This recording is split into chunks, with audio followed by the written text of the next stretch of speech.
কঠিন ময়দানে, যেদিন স্বামী স্ত্রীকে চিনবে না, স্ত্রী স্বামীকে দেখে পালিয়ে যাবে, বন্ধু বন্ধুরে চিনবে না, পীর সাহেব মুরিদরে চিনবে না, মুরিদ পীর সাহেবরে চিনবে না, দলের কর্মী তার নেতারে চিনবে না, নেতা তার কর্মীরে চিনবে না, বন্ধু বন্ধুরে দেখে পালাবে। এই কঠিন মুহূর্তে সূর্যটা মাথার কাছে চলে আসবে, জমিনটা তামার জমিন হবে, আজকের জমিনের মতো নয়। মানুষ ঘর্মাক্ত, ক্লান্ত, শ্রান্ত মাথার মগজগুলো কানের ছিদ্র আর নাকের ছিদ্র দিয়ে বেয়ে বেয়ে পড়বে। বিশ্বনবী ফরমান, কিয়ামতের ওই কঠিন ময়দানে 7 শ্রেণীর ব্যক্তিকে রব্বুল আলামিন তার আরশের নিচে ছায়া দিবেন। তার মধ্যে প্রথম শ্রেণীর ব্যক্তি হলো ইমামুন আদিল, যে ইনসাফের সাথে বিচার করে, যে জাস্টিস সমাজে সার্ভ করে, যে সুশাসন নিশ্চিত করে, ওই ইমামুন আদিল। আদিল শব্দটা বুঝছেন না? ইন্নাল্লাহা ইয়া'মুরু বিল আদল, পাইছেন? আদিল। 7 শ্রেণীর ব্যক্তিকে আল্লাহ তাআলা সুশীতল আরশের নিচে ছায়া দিবেন, যেদিন তার দেয়া ছায়া ছাড়া কোনো ছায়া থাকবে না। এর প্রথম হচ্ছে ইমামুন আদিল, ন্যায়পরায়ণ শাসক। চিল্লায় বলেন সুবহানাল্লাহ।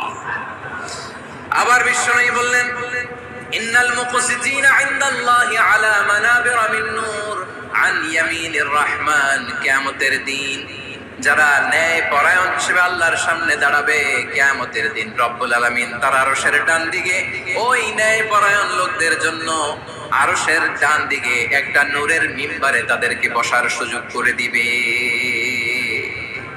আল্লাহর আরশের ডান দিকে ন্যায় পরায়ণ লোকদের জন্য আল্লাহ তাআলা নূরের মিম্বার বানাবে।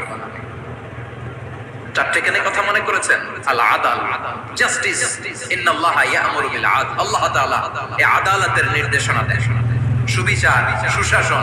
প্রিয় ভাইয়েরা, এটা আমরা বাংলাদেশে চাই কি চাই না?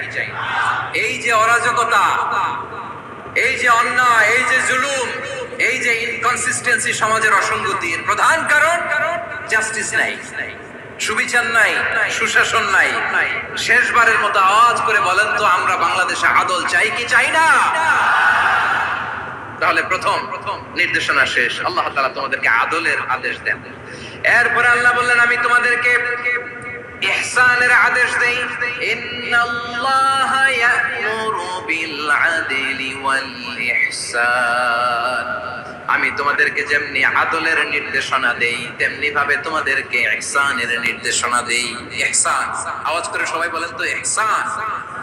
ইহসান মানে কারো প্রতি সফট হার্টেড হওয়া, মহানুভব হওয়া, অনুগ্রহ পরায়ণ হওয়া, অনুগ্রহশীল হওয়া, একে অপরের প্রতি দয়াদ্র হওয়া।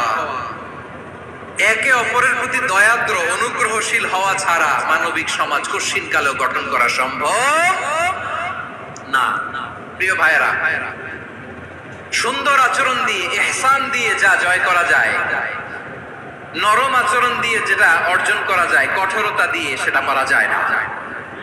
বিষ্ণু ঈসা ইসলাম ইহসান দিয়ে, কোমল আচরণ দিয়ে, তার অনুগ্রহ দিয়ে তিনি অনেক কাফিরের হৃদয়কে জয় করে ফেলেছেন। সাইয়েদনা সুমামা ইবনে উসাল রাদিয়াল্লাহু তাআলা আনহুর কথা মনে পড়ে যায়। তিনি ছিলেন ইয়ামামার বাদশা। মদিনাতে বিশ্বনবীকে হত্যা করার নিয়তে এসেছিলেন, গোপনে গোপনে বিশ্বনবীকে হত্যা করে আবার ইয়ামামাতে তিনি ফিরে যাবেন। কিন্তু কি অবাক করা কাণ্ড, হত্যা করতে পারে নাই, সাহাবাদের হাতে তিনি ধরা পড়ে গেলেন। সাইয়েদনা সুমামা ইবনে উসাল রাদিয়াল্লাহু তাআলা আনহু হত্যার নিয়তে আসলেন, কিন্তু হত্যা করতে পারলেন না। সাহাবারা ওনাকে ধরে ফেললেন, ধরে মসজিদে নববীর পিলারের মধ্যে বেঁধে রাখলেন। সুমামা ইবনে উসাল সিরাত থেকে শোনাচ্ছি, রাদিয়াল্লাহু তাআলা আনহু ইয়ামামার অধিপতি ছিলেন। বিশ্বনবীকে হত্যার জন্য আসছেন, ধরা পড়ে গেছেন, এখন মসজিদে নববীতে বেঁধে রাখছে, তার মানে বন্দী। তো এখন স্ট্যাটাস কি? বন্দী, ক্যাপ্টিভ। তো বিষ্ণু ঈসা ইসলাম সাহাবাদেরকে বললেন, তার খোঁজ খবর নিও, সুমামা ইবনে উসালের খোঁজ খবর নিও। সাহাবারা বলেন, ইয়া রাসূলুল্লাহ, আপনাকে হত্যা করতে এসেছে, তার তো কঠিন ক্যাপিটাল পানিশমেন্ট হওয়া দরকার, কঠিন শাস্তি হওয়া দরকার। বিষ্ণু বললেন, না, আমি যেটা জানি তোমরা সেটা জানো না, তোমরা সুমামার সাথে ভালো আচরণ করো। বিশ্বনবী সুমামার কাছে গেলেন। প্রথম দিন যে তিনি কালেমার দাওয়াত দিলেন, ইমানের দাওয়াত দিলেন, ইসলামের দাওয়াত দিলেন, রিসালাতের দাওয়াত দিলেন, আখিরাতের দাওয়াত দিলেন। কিভাবে কেমন করে পালন করতে হয় চমৎকার আর্টিকুলেট করতে শুরু করলেন। তন্ময় হয়ে সুমামা ইবনে উসাল রাদিয়াল্লাহু তাআলা বিশ্বনবীর কথাগুলো শুনতে আরম্ভ করলো।